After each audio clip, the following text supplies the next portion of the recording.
Hello guys, tudo bem? Se você está aprendendo inglês, eu tenho certeza que você já viu o pronome it em alguma frase e que às vezes ainda cometeu esse erro ou se confundiu entre usar uma dessas três formas aqui. It, it ou it. Então pessoal, meu nome é Natália e hoje eu vou mostrar para vocês quando que eu vou usar cada um deles e qual que é a diferença entre eu usar um e o outro, tá? Começando pelo primeiro então, que é o it, tá? Gente, it, ele normalmente tem a função de sujeito da frase, tá? Então ele é o cara que faz a ação. Para quem não sabe, então, né, ele é um pronome que ele significa ele ou ela, onde eu uso ele para quando a gente não tem um gênero, normalmente falando sobre um animal, alguma coisa. Então ele sempre vai vir antes do verbo fazendo aquela ação ali. Então it, ele é o sujeito da nossa frase, tá? Então ele quem vai fazer a ação. Isso seria ele então ali sozinho. Agora quando aparece it, sem aquele apóstrofo em cima, tá gente? Somente it, ele é um adjetivo possessivo, ou seja, o próprio nome diz, ele vai estar indicando posse de algo ou de alguém, de alguma coisa, né? E já quando ele aparece it com aquele apóstrofo em cima antes da letra S, é porque ele está sendo uma forma contraída ou com o verbo to be ou então com o verbo has, tá? Olha só, vamos ver algumas frases aqui de exemplo para vocês verem o uso de cada um deles e ficar bem nítido. Bom, nossa primeira frase aqui então. It is a good idea. It is a good idea. É uma boa ideia, né? A gente tem que cuidar que esse é um erro que a gente às vezes faz em inglês pelo fato do próprio português, porque quando a gente diz assim, ó, é uma ideia boa, ou é uma ideia boa, eu não coloco um sujeito antes da frase.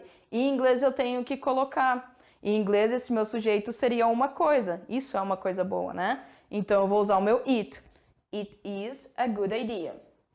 Já observando aqui, para quem já tem um pouquinho de conhecimento, sabe então que nessa frase eu usei o verbo to be. It is. Se eu usar uma forma contraída do it com o verbo is, eu vou ter isso aqui. It's.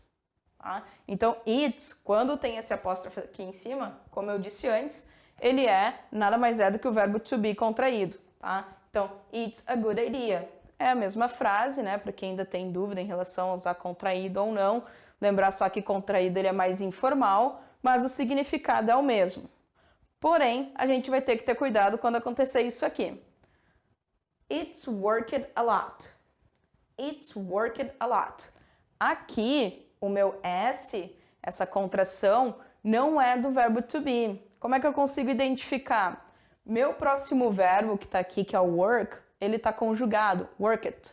Então, na verdade, esse it's worked é relacionado a it has worked, que aí vem, né, referente ao tempo verbal present perfect, que é um outro conteúdo, tá, gente? Mas então, assim, só para vocês saberem, então, o it's contraído pode ser do verbo to be, ou então ainda pode ser a forma contraída de it has. Nosso próximo exemplo. Its color is fascinating. Its color is fascinating, tá? Então a cor dele é fascinante. Sei lá, vamos supor que eu estava falando de um carro e eu quis dizer a cor dele é fascinante.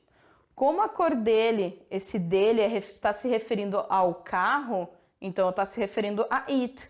Aí então eu vou usar o meu possessivo its. Observem que eu não coloco apóstrofe, então ele vai sem um apóstrofe, isso quer dizer que está indicando posse.